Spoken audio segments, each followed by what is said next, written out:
세상에서 예쁜 사람을 한 글자로 하면은 뭐라고 할 수 있겠어요? 세상에서 가장 예쁜 사람 한 글자. 나. 그런데 나. 그러면 두 글자로 오면 예? 또 나. 그런데 또. 그럼 세 글자로 오면 또 나. 아, 그래요. 아, 우리 권사님이 또 나. 그래. 역시 나. 그랬네. 네 글자로 하면요. 네 글자로는 뭘까요? 그래도 나. 다섯 글자로 하면 다시 봐도 나. 이렇게 하니까 조금 그렇죠. 이게 나를 너로 해봅시다. 너로. 옆에 사람 한번 보시고 제가 한 글자 그러면 세상에서 가장 예쁜 사람을 한 글자로 하면 너. 세상에서 가장 예쁜 사람 두 글자로 하면 또 너. 아, 민영구 입사 옆에 보시고 한번 하셔요. 너무 그래요? 사른지가 지금 결혼은 얼마 됐죠? 예? 한 20 몇 년 됐어요? 지금도 쑥스러운가 두 분이? 자, 그러면 세 글자로 하면 역시 너. 또 너 하지 마. 역시 너. 그래요. 그래. 그래도 너. 네 글자. 마지막 다섯 글자. 다시 봐도 너. 시작. 그럼 얼마나 좋습니까? 그죠? 이런 세상이면 살만하죠. 나만으로 가니까 힘들어지는 세상이거든요.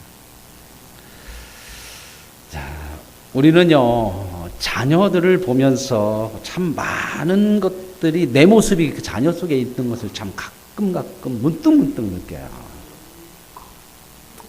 이번에도 이제, 명절 중에 우리 동네 친구 장모님이, 장인어른이 돌아가셨다고 그래서 동네 친구 그래서 갔는데, 오랜만에 초등학교 동창들을 만났어요. 다 이제 할아버지쯤 돼 가더라고. 그 친구들 얼굴을 보면서 제가 느끼지 못했던 나도 저런 모습이겠구나. 저는 항상 젊다고 생각했잖아요. 자기는 안 늙은 것 같잖아요. 그런데 한 친구를 딱 보면서 그 아버지를 잘 알거든요. 아버지하고 똑같이 생겼어요. 그래서 일어나서 뭘 가지러 저쪽으로 가는데 뒷모습 걸어가는 모습도 똑같으네. 그래서 참 그 속에 아버지가 있더라고요. 저도 가끔 거울 보면 우리 아버지가 보여요. 여러분 안 보입니까? 거울 보면 우리 어머니가 왜 거울 속에서 나타났냐. 그런 모습 없어요? 아직 젊으시네. 근데 겉모습만이 아니라 우린 자녀의 모습 속에서 성격도 성품도 마음의 어떤 부분도 참 그 자식 속에서 보거든요. 자녀 속에서. 그래서 부모는 자식의 뭐라고까지 해요? 거울이라고까지 하죠.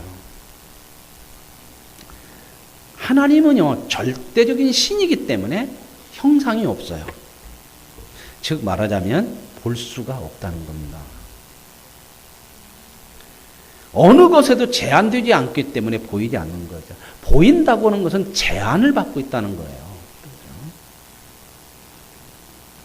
이름이 있다고 하는 것은 그 이름 속에 제한이 돼요. 그래서 하나님은 이름이 없어요. 물론 우리가 하나님이라고 이렇게 부르지만, 성경에서 부르지만, 하나님이 누구세요? 이렇게 물었어요. 모세도 물었죠. 하나님이 누구라고 하면 내가 뭐라고 대답할까요? 그랬더니 하나님은 I am that. 나다. 나는 나다. 나는 스스로 있는 자다. 스스로 있는 자예요. 그냥. 어디서 나온 것도 아니고 하나님은 하나님으로서 그냥 존재하시는 거예요. 그렇기 때문에 제한이 없는 절대적인 신이시란 말입니다. 그런데 이 하나님께서 볼 수도 없고 형상도 없는 그런 하나님이 인간을 구원하기 위해서 사람이라고는 몸을 입고 이 땅에 제한을 받고 오는 거예요. 그게 바로 누구예요? 예수님이죠. 사람의 몸을 가지고 이 땅에 보여지는 하나님으로 오신 분이 바로 누구다? 예수님이라는 겁니다. 그러므로 예수님을 본 자는 누구를 봤다? 하나님을 본 것과 같다고 예수님도 말씀하시거든요. 우리는 예수님을, 보여지는 예수님을 통해서 하나님이 어떤 분이고 하나님이 어떤 뜻을, 목적을 가지신 분인가를 알 수 있어요. 물론 세상 만물, 하나님이 모든 걸 창조하셨기 때문에 세상 만물을 보면서도 하나님을 볼 수가 있어요. 부분 하나님의 형상이 보여져요. 그래서 많은 사람들이 이 자연이나 만물을 통해서 하나님의 숨결을, 하나님을 느끼기도 하잖아요. 그러나 하나님의 온전하신 모습은 예수 그리스도를 통해서만 볼 수 있어요. 하나님이 예수님을 이 땅에 인간의 몸으로 보여지는 하나님으로 보낸 것은 우리를 이해하시고 우리의 처지를 아시고 이해하시고 우리를 또한 오셔서 설득하시고 그렇게 우리를 구원하시기 위해서 죄인 된 자리까지 낮아지셔서 찾아오시는 하나님의 긍휼과 사랑이 예수님 속에 있는 거예요. 어떤 사람들은 예수님이 동정녀 탄생을 했다고 그러잖아요. 성경에 보면 그러죠? 마리아를 통해서. 그러니까 야 그건 어떻게 그렇게 되냐? 자꾸 기적만 생각을 해요. 기적만. 이게 사람들에게는 남녀가 결합을 하지 않으면 태어날 수 없어요. 사람이. 그러나 신에게는요. 하나님이 저와 여러분을 만들 때, 처음 만들 때 하나님이 부부로여서 만들어낸 게 아니고 말씀으로 만드셨어요. 절대적인 신에게는 인간의 한계를 넘어서는 그러한 절대적인 능력이 있잖아요. 그러니까 하나님은 말씀으로 사람을 만들었어요.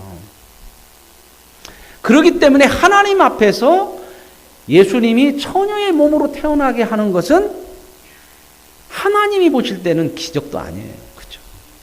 근데 사람은 자꾸 관심이, 놀라운 일, 기적에 이렇게 관심이 많아요. 그래서 예수님께서 동정녀 처녀의 몸으로 태어난 거에 대해서 야 그게 가능하냐 가능하지 않냐 자꾸 이런 기적이나 능력적인 차원으로 그것도 그렇게 생각하면서 자기들의 수준으로밖에는 생각을 못해. 우리가 못하니까 하나님도 못하는 것처럼 얘기 자꾸 안 된다 불가능하다 자꾸 얘기를 하거든요. 그러나 예수님께서 이 땅에 처녀의 몸으로 오신 것 속에서 가장 우리가 봐야 될 것은 기적보다 기적을 보고 야 처녀의 몸에서 났대. 이것보다 더 놀랍고 중요한 것은 우리를 사랑하시고 긍휼히 여겨서 하나님이 제한된 인간의 죄인의 몸을 입고 오셨다고는 사랑과 긍휼을 봐야 되는 거예요. 그게 진짜 봐야 될 것이거든요. 하나님의 사랑과 긍휼이 있기 때문에 하나님이 사람의 몸을 입고 이 땅에 오시는 거예요. 그래서 보여지는 예수님을 통해서만 우리는 하나님의 신실하시고 거룩하신 하나님의 뜻을 볼 수 있게 될 줄로 믿습니다. 그래서 성경에 이렇게 얘기해요. 예수님만이 유일한 구세주라고 하는 거예요. 그리고 예수님만이 우리의 인생의 인도자가 될 수 있다는 겁니다. 그래서 예수님이 전부죠. 전부라고 하는 것을 구체적으로 얘기하면 예수님만이 우리의 진짜 가치라는 거예요. 가치. 가치의 기준이 뭐냐? 자꾸 사람들이 이렇게 따져요. 세상의 가치의 최고 가치를 뭐라고 그래요? 요즘 사람들은 돈이죠. 돈. 근데 돈이 우리들에게 정말 소중하고 필요한 것들을 우리에게 주기도 하고 유익을 주기도 하지만 이건 영원한 가치는 아니잖아요. 그 돈으로 얼마나 더럽고 추해지는지 몰라요. 돈이 있음으로 인하여서 참 비인격적으로 되는 사람들이 너무 많고요. 이게 진정한 가치 아니에요. 예수님만이 가치예요. 삶의 내용이요. 예수님만이. 우리 내용이란 말이에요. 어떻게 살아야 되나? 그 내용이 예수님이라는 겁니다. 이렇게 저렇게 산다고 얘기하지만 성도들에게는 예수님이 내용이고 예수님이 기준이에요. 그래서 성경에 이런 말씀이죠. 예수 그리스도를 통하지 않고는 아버지께로 올 자가 없느니라. 이 말은 구원 정도만 얘기하는 게 아니에요. 물론 예수님을 통해서만 구원받을 수 있지만 그 다음에 하나님이 목적하시는 진정한 인간의 거룩한 삶, 이것까지도 예수님이 아니면, 예수님을 따라가지 않으면 그 삶에 이룰 수가 없다. 거기까지 포함하고 있는 거거든요. 그러니까 예수를 통하지 않고 예수를 믿지 않고는 구원도 없고 뭣도 없다? 인생도 없어요. 사는 것도 헛것이다 그 말입니다. 예수 없는 삶은 그래서 방탕이라고 얘기해요. 오늘 본문 말씀은요, 10명의 문둥병자를 예수님께서 고쳐주신 사건이에요. 그런데 이 10명이 다 예수님께서 문둥병을 다 고쳐주셨는데 이 사람들이 고침을 받고 나서 돌아와서 예수님 앞에 하나님께 영광을 돌리고 감사한 사람은 사마리아 사람 한 사람이에요. 이 사마리아 사람은 그 당시 유대인들이 아주 이방인이라고, 이건 완전히 구원도 없고 쓰레기 같은 인간, 오늘날로 말하자면 쓰레기 같은 인간이라고 생각하는 사람들이거든요. 근데 재밌죠? 뭐가 재밌냐? 한 번만 생각해 보십시오. 내가 사람을, 저 사람이 아무리 못나고 그랬다고 하더라도 우리는 하나님을 알고 나서부터 그걸 깨달음이 오는 거거든요. 내가 저 사람을 쓰레기 같은 인간이라고 그러면 그 정도밖에 표현할 수 없는 게 내 모습이라는 거야.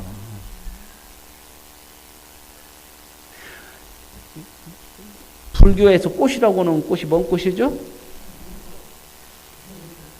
그래서 막 연꽃만 보면 막 가서 막 끊어버리고 막 침 뱉고 그런 거 하지 마세요. 그런 거. 거기에 뭐가 막 부정탄 것이 아니에요. 그런 거. 하나님이 준 꽃이요, 꽃. 그 꽃은 누가 만드셨을까? 1. 부처님, 2. 하나님. 누가 만드셨을 것 같아요? 하나님이 만들었죠. 부처님도 하나님이 만든 피조물이죠. 근데 하나님이 만든 꽃을 불교 사람들이 자기네 꽃이라고 좋아한다고 해서 그것을 부정탄 것이라고 꺾거나 침뱉고 안 치다고, 그건 참 무지한 거야. 아, 다 하나님이 주신 생명인데요. 사람들이 자기네 꽃이라고 하는 것 뿐이지, 뭐, 그렇죠.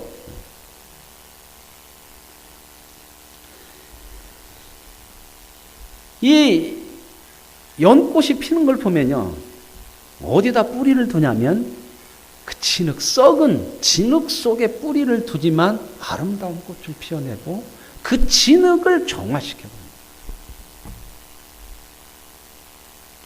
여러분 보세요. 저 사람 쓰레기라고 하면은요, 그 이야기가 나올 때 내 자신이 쓰레기 수준인 거예요. 사람을 그렇게밖에 못 보는 거예요. 하나님은 쓰레기 같은 인간, 쓰레기는 재활용이라도 되죠. 그죠? 근데 성경에 우리는 구원이 하나님의 은혜로밖에 안 된다. 이 얘기는 뭔 말이에요? 방법이 없다는 거예요.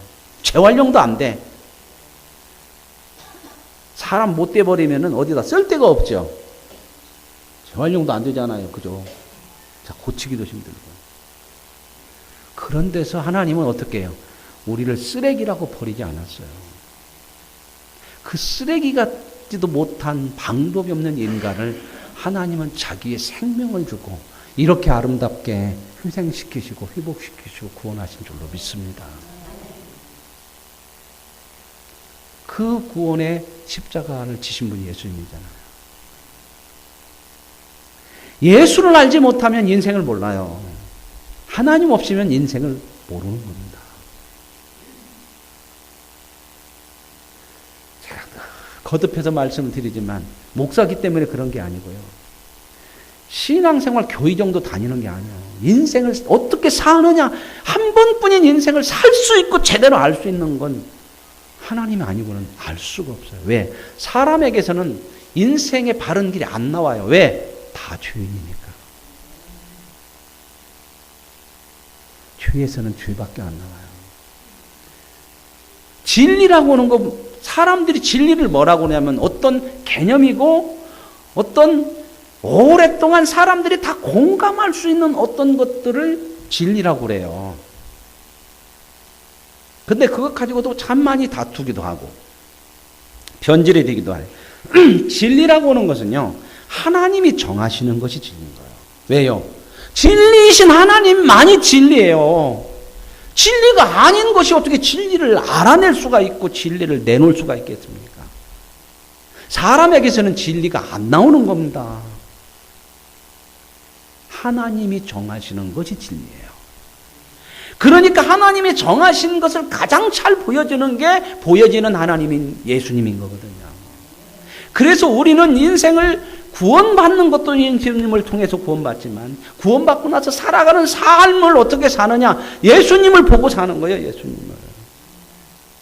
진리가 뭐냐? 어떻게 사는 것이 옳으냐를 고민하는 것이 아니고 예수 믿는 사람은 예수님을 따라 살 거냐? 이걸 고민해야 되는 거란 말이죠. 안 믿는 사람들은 자꾸 뭐가 진리냐? 어떻게 살아야 되냐? 그런데 하나님이 진리고 예수님이 진리를 구체적으로 보여주시는 분이잖아요. 그래서 예수님 뭐라고 해요? 내가 곧 길이요 진리요 생명이다. 그러니 예수 믿는 사람들은 진리를 찾는 것이 아니고 진리인 예수님을 따라가는 거예요. 알았는데 왜 자꾸 찾으려고 그래요? 모르는 세상 사람들이 이야기하는 소리를 넘어가면 안 돼요. 그 사람들은 하나님이 없기 때문에 진리가 없으니까 계속 진리를 찾는데 진리가 안 나오죠. 나올 수가 없는 거잖아요. 없는 세상에서 어떻게 진리가 나옵니까? 부패하고 타락했는데. 하나님만이 진리요. 그분이 정하신 것이 진리요. 그분이 사르신 것이 진리요. 바로 하나님이시는 보여주신 하나님, 예수님께서 사신 것이 진리란 말입니다. 그러니까 어떻게 살 거냐를 고민할 것이 아니라 예수님을 어떻게 하면 따라갈 거냐. 이게 우리의 고민이 돼야 되고, 진리를 찾는 데 인생을 골도하지 마시고 골몰하지 마시고 예수님을 아는데 여러분 마음을 두고 살아가야 돼요. 그 신앙생활이라는 것이 인생의 성공의 기준이에요.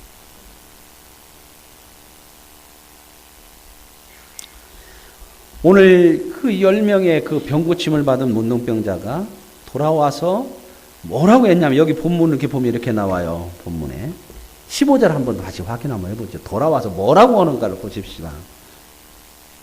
15절, 17장 15절. 그 중에 한 사람이 자기가 낳은 것을 보고, 자, 한 사람만 낳았어요? 아니면 10명 다 낳았어요?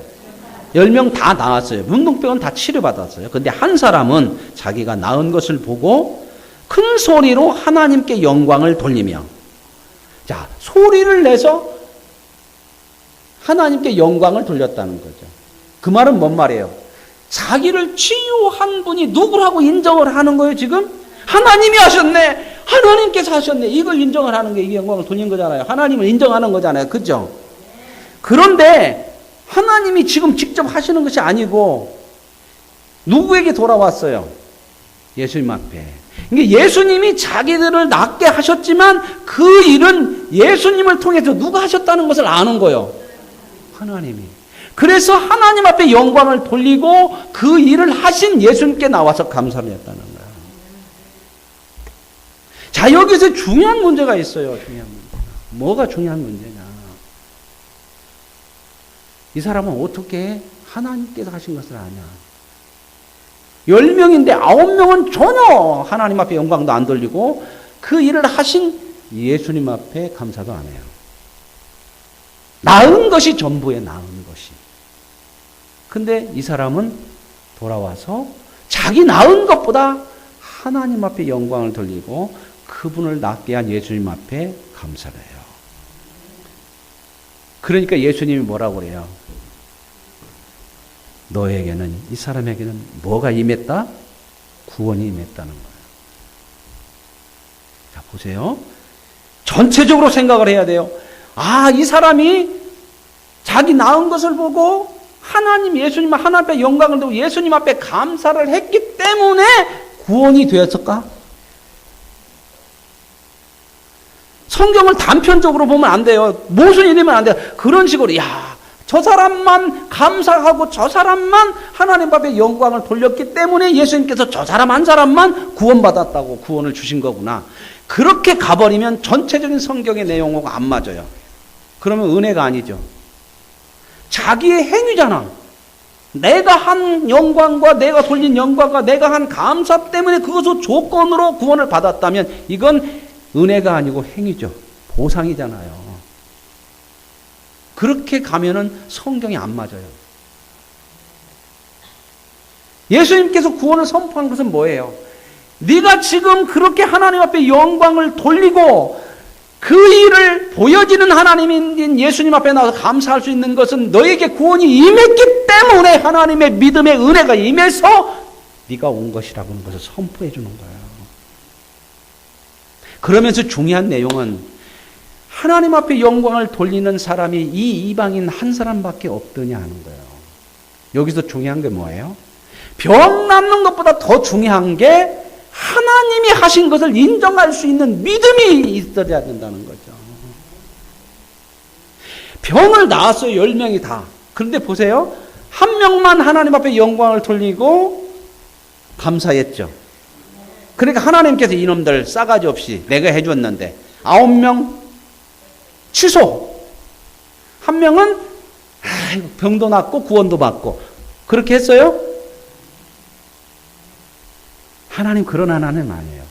동일하게 은혜 베풀어요. 악인과 선인에게도 다 동일해요. 근데 중요한 건 뭐예요? 하나님을 알지 못하고 구원의 은혜를 입지 못하면 운동병은 똑같이 나섰지만 그들의 나머지 인생은 육신의 삶밖에는 살 수 없다고 하는 거예요. 근데 이 한 사람은 하나님의 구원의 은혜를 입으니까 병도 나았지만 이제 인생이 하나님 앞에 영광을 돌리는 믿음의 삶을 살게 되는 거예요. 오늘 세상 사람들은 이게 관심 없어요. 내가 나았느냐, 어떤 기적이 일어났느냐, 내 육신에 얼마나 좋은 것이 오느냐만 관심이 있어서 그것만 목적하고 살아요. 그래서 세상이 갈수록 더 세속적이에요. 왜요? 그럴 수밖에 없죠. 왜요? 하나님이 없으니. 하나님이 없이 사니 세상 것만 보이고 세상 것만 내 것이고 인정하게 되는 거잖아요. 하나님을 모르는 사람들은 갈수록 세속적이고 갈수록 죄 가운데 더 경쟁적이고 더 욕심으로 육신의 삶밖에는 살 수가 없는 거예요. 오늘 이 사건을 통해서 하나님께서 우리에게 말씀하시는 게 뭐예요?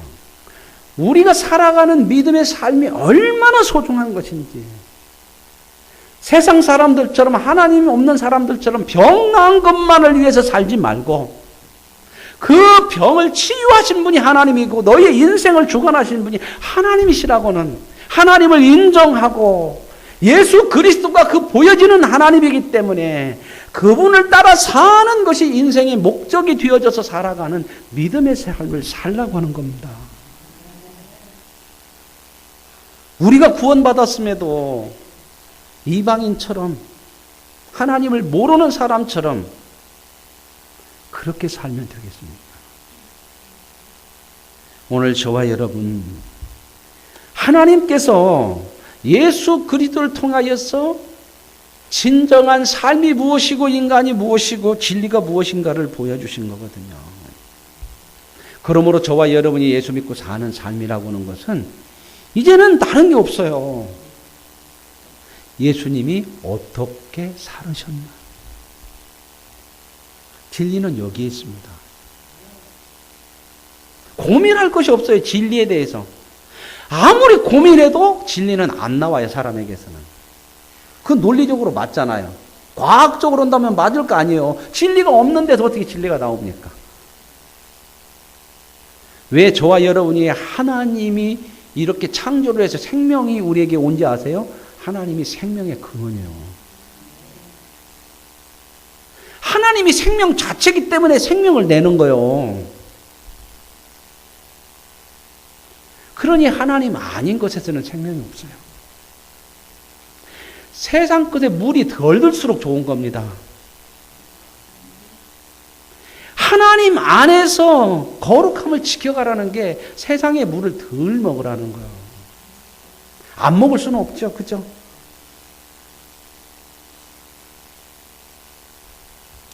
오늘 저와 여러분, 예수 그리스도를 따라 사는 것이 진리예요.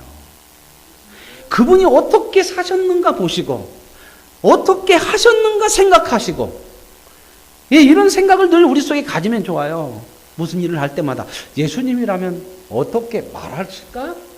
말 한마디도 그렇게 생각하시고, 이런 상황에서 예수님이라면 어떻게 말하실까? 내 성질대로 그냥 해버릴까? 그분이 말씀하는 거 보세요.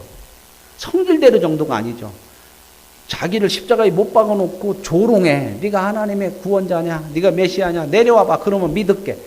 진짜 더럽고 자존심 상하고 인간적으로 뭐 정말 모욕적인 거 아닙니까?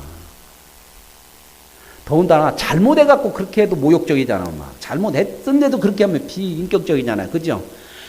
인간을 구원하기 위해서 십자가에 달리시는데도 그렇게 한다면 이건 견딜 수가 없는 거예요. 그렇죠? 우리가 못 견디는 건 뭐냐면 내가 옳은 데에 정당성을 인정받지 못할 때 진짜 못 견디거든요. 그렇죠? 옳다고 하고 내가 맞다고 할 때 그래서 우리는 하나님의 뜻을 벗어날 때가 많아요.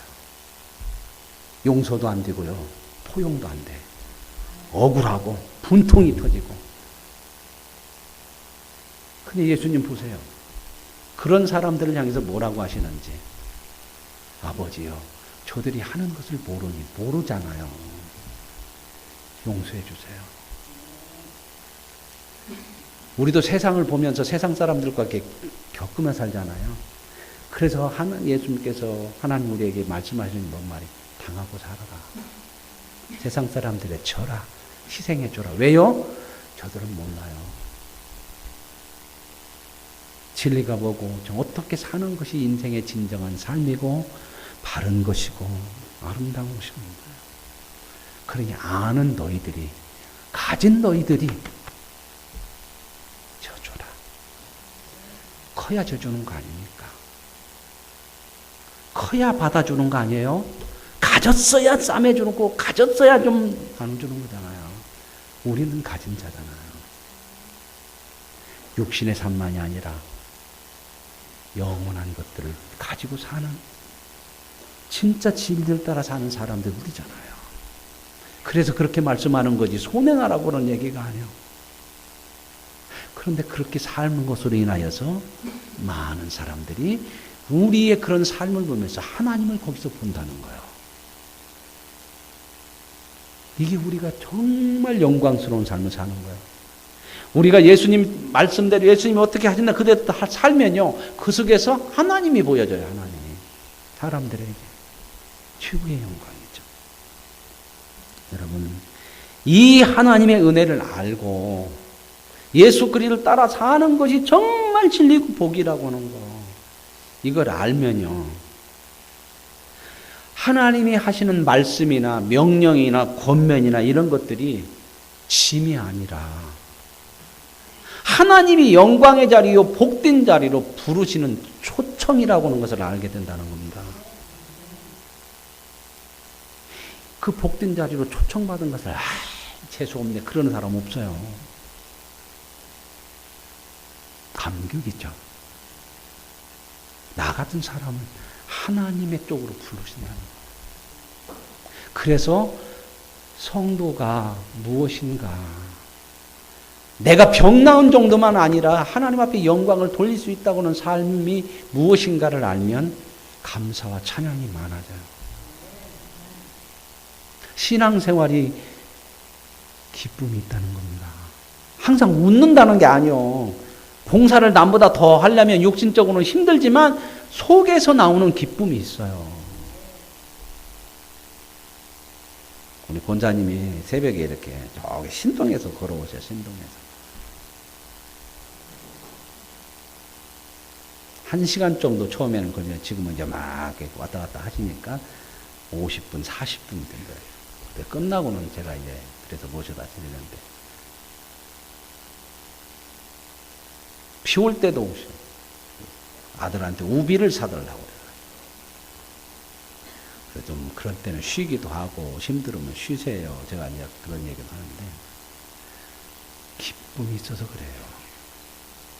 그건 누가 갖다 주는 기쁨입니까? 믿음으로 인하여서 하나님이 주시는 속에서 나오는 기쁨이에요.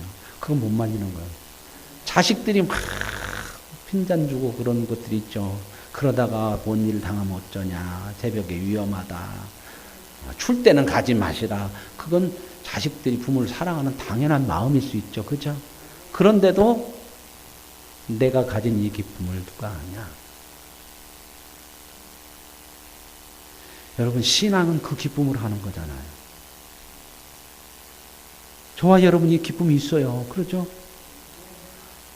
헌금도 내가 열심히 해서 버는 돈을 하나님 앞에 드려. 그죠? 나중에 하나님이 돌려줘야 안 돌려줘요? 연말정산할 때 세금 우대는 받지만 하나님이 해주는 거 아니요. 그건 나라의 법으로 해놓은 거라고. 그죠? 근데 기쁘죠. 우리가 성전 건축을 앞에 두고 지금 이제 준비하고 기도하고 여러분 기도 많이 하세요. 이제 설계도가 나오고 예산이 딱 나올 거 아닙니까? 얼마 정도가 들어간다. 이제 뭐 건축 그런 것을 하면 그때 이제 우리가 기도하고 헌금해야 되지 않겠습니까? 그 헌금이 기쁨이 될 수 있기를 원합니다. 내가 가진 물질로 하나님의 영광을 위해서, 하나님의 뜻을 위해 쓸다고는 그것만큼 값진 것이 어디 있어요? 미국 사회는요, 상류층에 들어가는 조건이 있어요. 그들도 상류층이 있어요. 최상류층. 돈 많고 많이 배웠다고 가문 좋다고 하는 것도 다 들어가요. 거기에 들어가지만 중요한 내용적인 게 뭐냐? 사회에다가 얼마나 환원하고 기부했느냐. 이것이 상류층의 어떤 조건에 들어가 있어요. 그거 안 하면요, 그 축에 안 껴줘요. 오늘 저와 여러분, 보여지는 하나님인 예수 그리스도를 믿고 알고 따라 살 수 있는 것이 복인 줄로 믿습니다. 그분이 어떻게 사셨는지, 어떤 생각을 하시는지, 이런 때는 어떻게 말씀하시고 어떻게 행동하시는지 늘 여러분들이 고민하고 생각하고 그분을 따라 살아가는 것, 이것이 바로 믿음의 삶이고 이것이 바로 영광스러운 삶이고 이것이야말로 하나님이 기뻐하시는 삶인 줄로 믿습니다. 이게 믿음으로 사는 거잖아요. 자, 믿음으로 사는 거. 믿음이 세상을 이기는 게 뭐라고 요한 1서에서 세상을 이기면 이것이니 우리의 믿음이다. 우리의 믿음이라고 하는 거잖아요. 모두에게 소유된 내 믿음. 이게 우리는 믿음 그러면 세상을 이기려면 내가 믿습니다. 내가 강한 믿음을 가져야 이런 어떤 결단, 막 헌신, 어떤 작정, 자기 책임, 자꾸 의지 쪽으로 가는데 그게 아니고 우리의 믿음이라는 거예요. 모두가 같이 소유한 믿음이야. 그건 뭐예요? 그 믿음이 뭐냐 하는 것을 그 뒤에 얘기하는 게 그 믿음은 이것이니 예수 그리스도가 하나님의 아들이심을 믿는 것이니라. 믿음이라는 정의를 정확하게 해줬어요. 뭐냐면 믿음이라는 건 내가 믿습니다 하는 그 나의 어떤 결단이 아니고 예수님이 하나님의 아들이심을 믿는 거예요. 그 말은 뭔 말이에요? 예수님이 하나님의 아들이시고 그분이 진리고 나의 구원자의 인도자이기 때문에 세상을 이기는 믿음은 이것이다 믿습니다 하고 가는 것이 아니라 그분을 따라가는 것이 승리하는 거다 그 말입니다. 믿음이란 바로 그 얘기를 하고 있는 거거든요. 그냥 막 내가 믿습니다 해가지고 내가 원하는 거 주십시오 믿습니다 이렇게 하는 것이 아니라 그게 믿음이 아니라 세상을 이기는 이 믿음은 이기면 이것이니 우리의 믿음인데 우리의 믿음은 그리스도가 예수님이 하나님의 아들이심을 믿는 거예요. 그분이 하나님의 아들이요 나의 구원자요 내 삶을 인도하시는 분이기 때문에 그분을 따라가는 거예요. 따라가는 거. 그것이 세상을 이기는 것이고 그것이 믿음이고 그것이 능력인 줄로 믿습니다. 오늘 저와 여러분 보여지는 하나님, 하나님이 우리에게 이렇게 보여지는 하나님으로서 예수님을 보내셨고 우리를 구원하셨고 저와 여러분의 인생의 인도자가 되심을 믿으시고 그분을 따라 사는 거룩한 복되고 아름다운 그런 삶이 저와 여러분에게 계속해서 주어지는 은혜가 있기를 원합니다. 하나님 아버지 감사합니다.